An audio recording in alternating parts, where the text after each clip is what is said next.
esta es nuestra ¡Misión Aventura! Soy Al Extremo, un intrépido aventurero. Chicos y chicas de todo el país me llaman para juntos descubrir los más fascinantes misterios de la ciencia. Necesitamos que vengas rápido a la playa en donde está el barco hundido. ¡Qué interesante misterio para resolver! ¡A armar la mochila! ¡Woohoo! Porque donde hay una misión, siempre se esconde una aventura. ¡En busca del pato! ¿Nos vamos rumbo al mar? ¡Sí! ¡Estamos a bordo! ¡Soy el rey de la ceiba! ¿Quiere Gualinchay? ¡Allá vamos! ¡Larga vida la aventura! ¡Sí!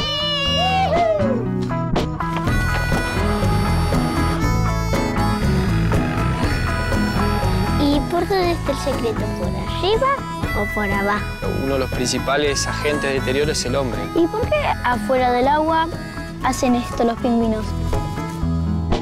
Uno tiene que saber en qué tipo de piedras buscar restos fósiles. Lo que pasa es que el pato tiene un sentido de la vista muy agudo, entonces él nos ve a lo lejos. Por eso es que tenemos que estar agachados y no hacer ruido para poder ver. ¿Y saben cómo se llama? Turitela. Turritela, muy bien.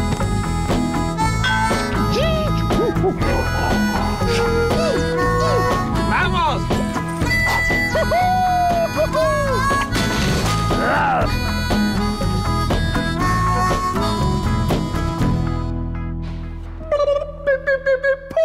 Primero, iremos al faro Punta Ninfas para guiarnos al borde del acantilado. O sea que la primera etapa de la misión es llegar al faro de Punta Ninfas. Luego, nos adentraremos en alta mar con la embarcación y divisaremos un grupo de delfines. O sea que la segunda etapa de la misión es encontrar a los delfines. Por último, nos meteremos en el laberinto del Valle Encantado y sabremos cuál es su misterio. Por eso la misión aventura es develar el misterio del Valle Encantado. ¡Estamos listos! ¡Arráncala! ¡Misión Aventura!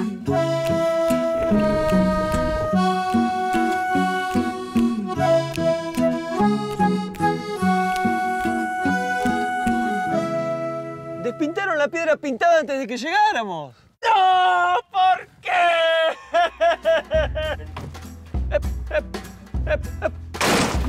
¡Chicos!